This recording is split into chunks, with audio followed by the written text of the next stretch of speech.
حضرت عمار بن یاسر رضی اللہ تعالیٰ عنہ فرماتے ہیں کہ بڑی تکلیف دیتے. حضرت عمار بن یاسر رضی اللہ تعالیٰ عنہ کی جو والدہ ہیں وہ اسلام کی پہلی شہیدہ ہیں. حضرت سمیہ ان کا نام تھا, اسلام کی پہلی شہیدہ. ان کے زیر ناف ابو جہل نے نیزہ مار کے انہیں شہید کر دیا. حضرت عمار بن یاسر رضی اللہ تعالیٰ عنہ فرماتے ہیں کہ میرے والد کو اتنی تکلیفیں دی گئیں کہ وہ ان اذیتوں کی وجہ سے دنیا سے پردہ کر گئے.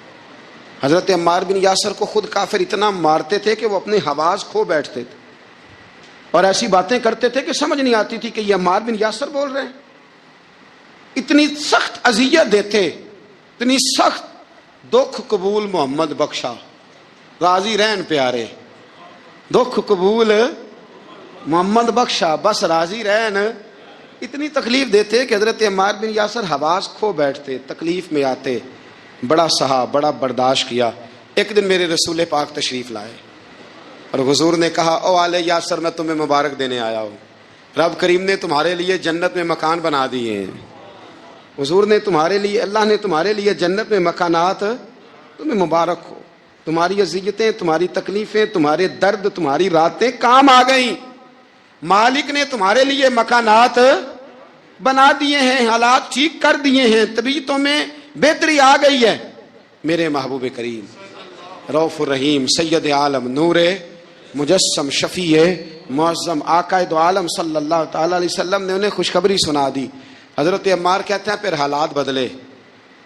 پھر میں نے جو مجھے اذیتیں دینے والے تھے میں نے انہیں گڑھوں میں گرتے دیکھا.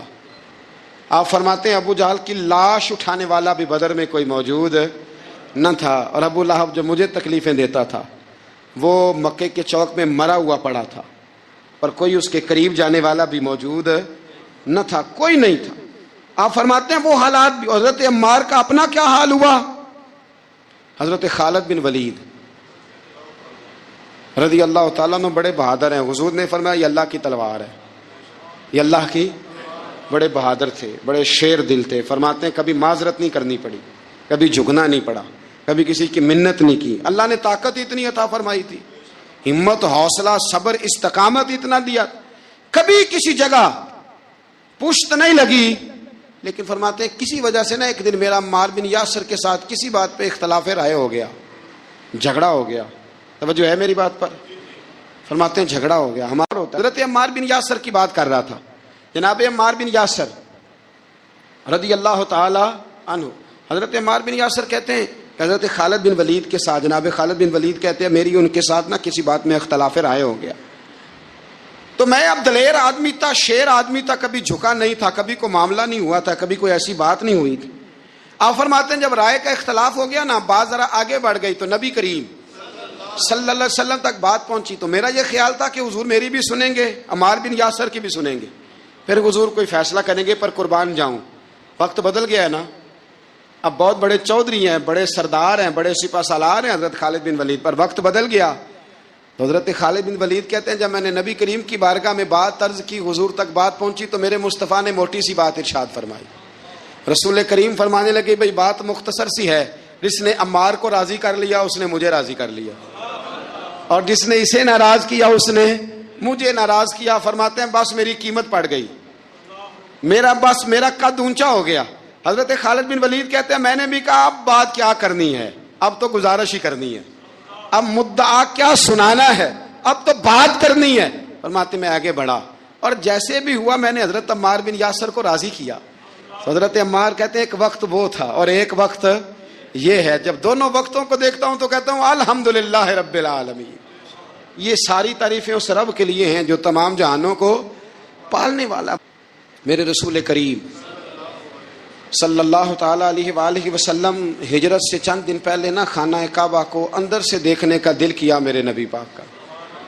کیا مجھے مکہ چھوڑ کے مدینہ طیبہ جانا ہے تو میں ذرا کعبہ معظمہ کے اندر سے زیارت کر لوں. عثمان بن طلحہ ایک شخص تھا جو کلید بردار تھا, جس کے پاس خانہ کعبہ کی چابی ہوتی تھی. حضور صلی اللہ تعالی علیہ وسلم نے اس سے کہا کہ بھائی چابی ذرا دے دو, میں خانہ کعبہ کے اندر سے زیارت کرنا چاہتا ہوں. کہنے لگا کوئی اور ہوتا تو میں دے دیتا, آپ کو نہیں دوں گا. معاذ اللہ ثم معاذ اللہ. میرے رسول پاک کی بات نا ستارے بھی مانتے ہیں, چاند بھی مانتا ہے, سورج بھی مانتا ہے. حضور اگر سورج کو کہنا واپس آ، حضرت علی نے نماز پڑھنی ہے تو وہ آ جاتا ہے. اور اگر حضور فرما دیں چاند کو 2 ٹکڑے ہو جا تو وہ 2 ٹکڑے ہو جاتا ہے. سورج بھی بات مانتا ہے، چاند بھی بات مانتا ہے. یہ سارے میرے رسول کریم علیہ السلام کے غلام ہیں. جہاں جہاں تک رب کریم کی خدائی ہے وہاں میرے حبیب کی مصطفائی ہے. حضور وہیں چاہتے نا، وہیں چاہتے. تو حضرت عمر اگر حکم دیں تو زمین تیل واپس کرتی ہے، تو حضور حکم دیتے تو وہ کافر اندر دھنسا لیتی زمین. سارا کام اسی وقت ہو جاتا. لیکن حضور نے کیا فرمایا؟ جب عثمان بن طلحہ نے کہا نا کہ آپ کو چابی نہیں ملے گی، اللہ کے رسول نے فرمایا عثمان ایک وقت آئے گا جب یہ چابی تجھ سے میں لوں گا، اور جس کو میرا دل کرے گا میں اسے دوں گا. ایک وقت آئے گا کہ یہ میں تجھ سے لوں گا، اور پھر جس کو میرا دل چاہے گا میں اس کو وہ چابی دوں گا. میرے نبی کریم رؤوف الرحیم سید عالم صلی اللہ علیہ وسلم نے وقت دیا. کتنا وقت لگا؟ 2 دن، 4 دن، 5 دن، 10 سال لگ گئے.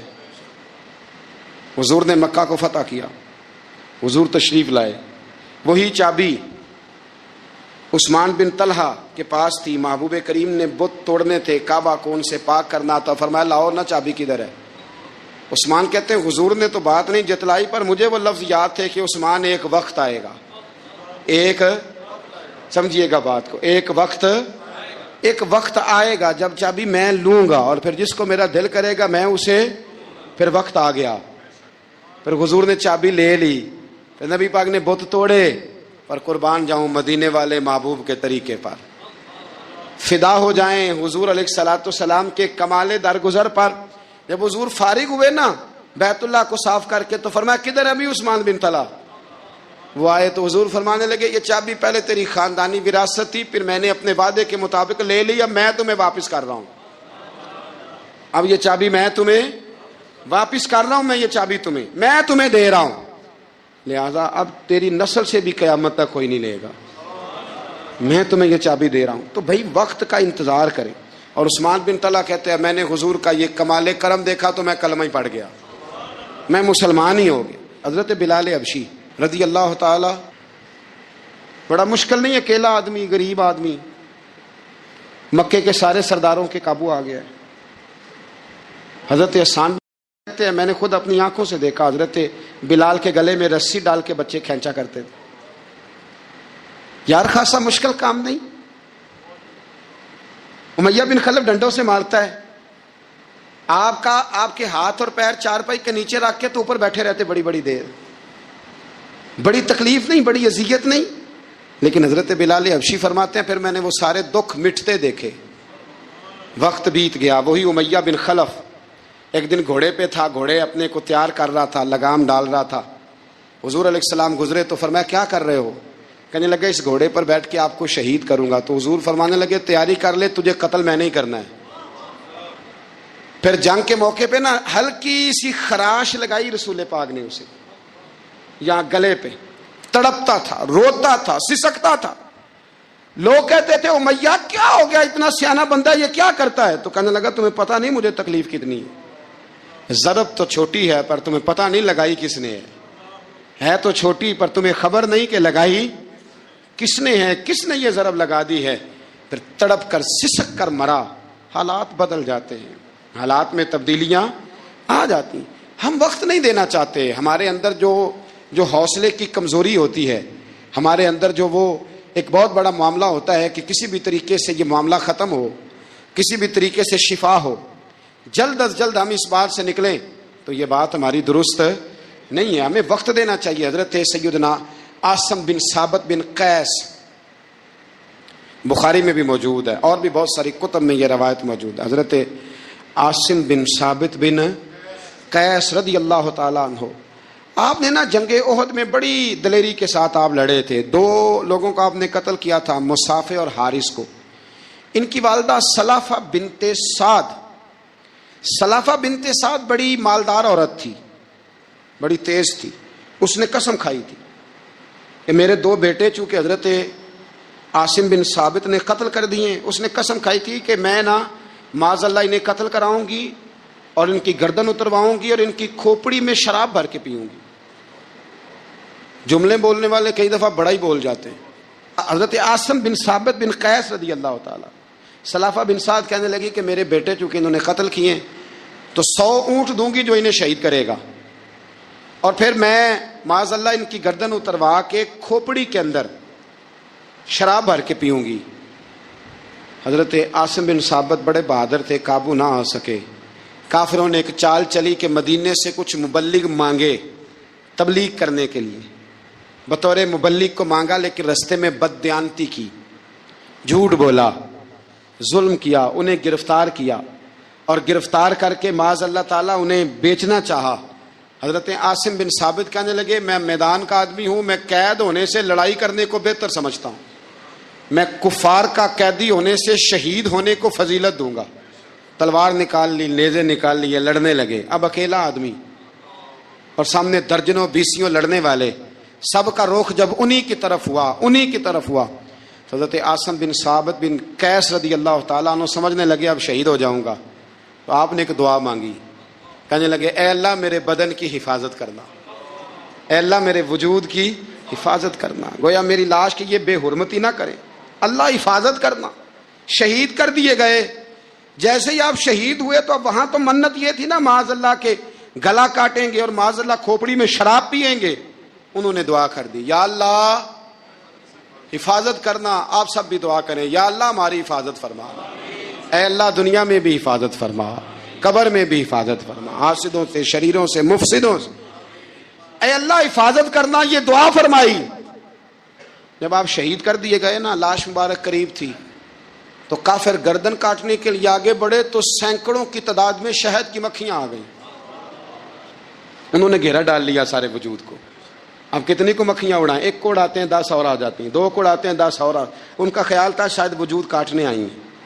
وہ چلے گئے، کہنے لگے شام کو جب مکھیاں چلی جائیں گی تو دوبارہ آئیں گے، لیکن جب مکھیاں اڑی تو انہوں نے وجود کو چھوا بھی نہیں تھا، انہوں نے وجود کی حفاظت کی، دعا مانگی تھی، اے اللہ ان سے میری حفاظت فرما، مجھے ثابت قدم رکھ۔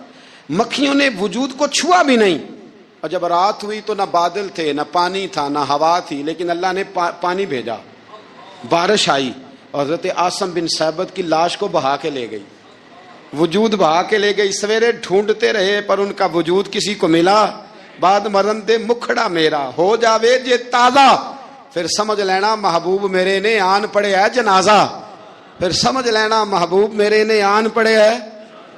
اور ایک شعر پڑھنا دوں چراغے گولڑا کا، کئی دفعہ پڑھتا ہوں، آج پھر نہ کہہ دوں، کہنے لگے بے قدرہ کچھ قدر نہ جاتی، کیتی خوب تسلی ہو، دنیا دار پجاری زردے کتیاں دے گل ٹلی ہو، بک بک روشن اکھیاں تکیو ویک حویلی کلی ہو، کوچ نصیر اساں جدوں کیتی پہ جانی تھر تھلی ہو۔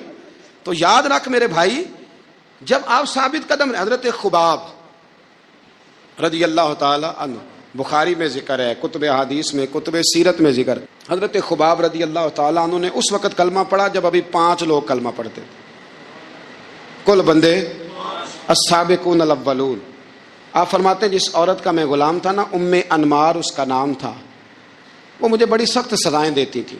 آپ لوہار کا کام کرتے تھے، سلاخیں، آپ کو پتہ ہے لوہار سلاخ رکھتا ہے پہلے آگ میں بھٹی میں، پھر وہ جب پوری طرح تپتی ہے پھر کچھ بنتا ہے، لوہار کا کام کرتے تھے۔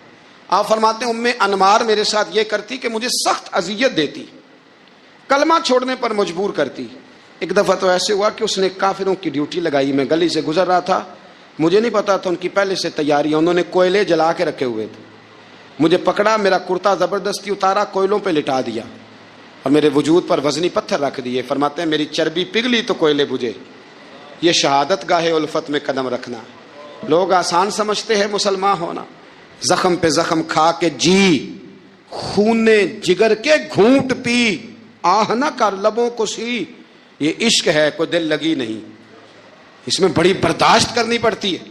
آپ فرماتے ہیں کہ حضور علیہ الصلوۃ والسلام نہ خانہ کعبہ کی دیوار کے ساتھ ٹیک لگائے بیٹھے تھے، میں ایک دن حاضر، مجھے بڑی تکلیف دیتے تھے، کہتے ہیں جب میں کام کر رہا ہوتا تھا تو میری مالکن آتی تو وہ نکال کے نا سلاخ تو میرے سر پہ رکھ دیتی، میرا سارا وجود زخمی تھا۔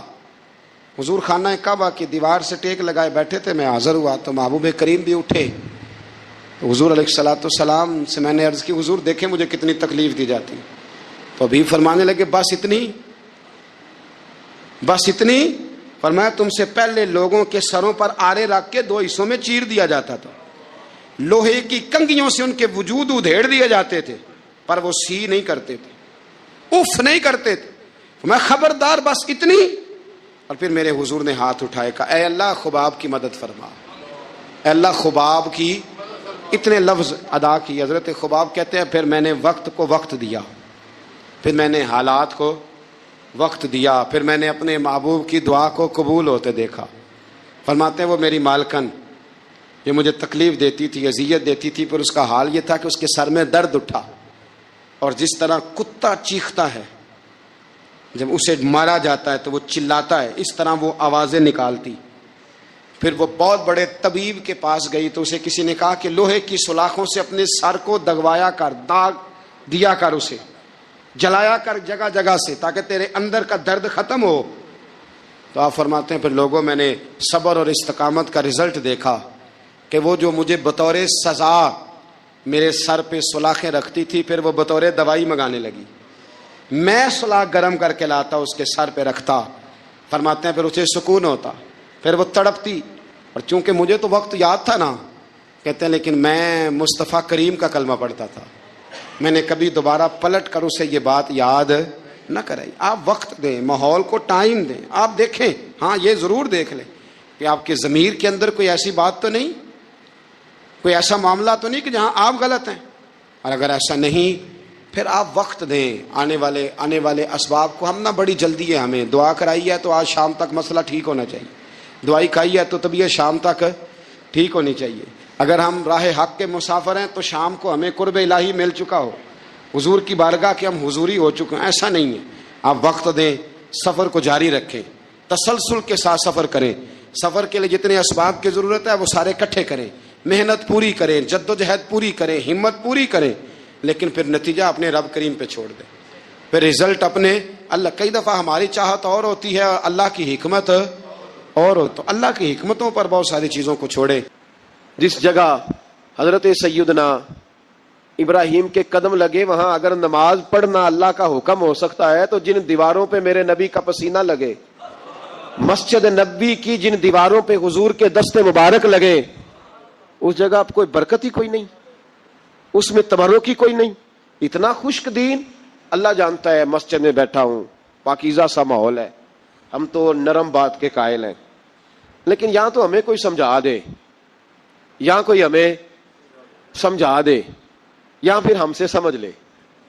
دو ہی باتیں ہیں, یہاں ہمیں سمجھا دے, کو نہیں سمجھ آئی آپ کو, یہاں ہمیں سمجھا دے یا پھر ہم سے آ کے سمجھ لے.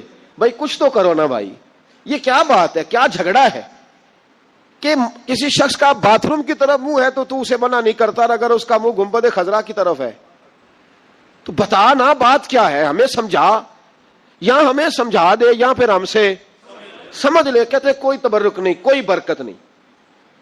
نبی پاک کا ہاتھ لگا, حضور یہاں بیٹھے, اللہ کے نبی نے یہاں آرام کیا, کوئی برکت نہیں. سورہ یوسف آیت نمبر 92 اور 93. اللہ تعالیٰ آپ کو توفیق دے تو قرآن مجید کھولیں گھر جا کے, کھول کے دیکھیں تو صحیح بھائی. اللہ تبارک و تعالیٰ کے نبیوں کا طریقہ, کوئی برکت نہیں جی, کوئی شے نہیں, کوئی بات چیت نہیں. قرآن مجید کی سورہ یوسف اور اس کی آیت نمبر 93.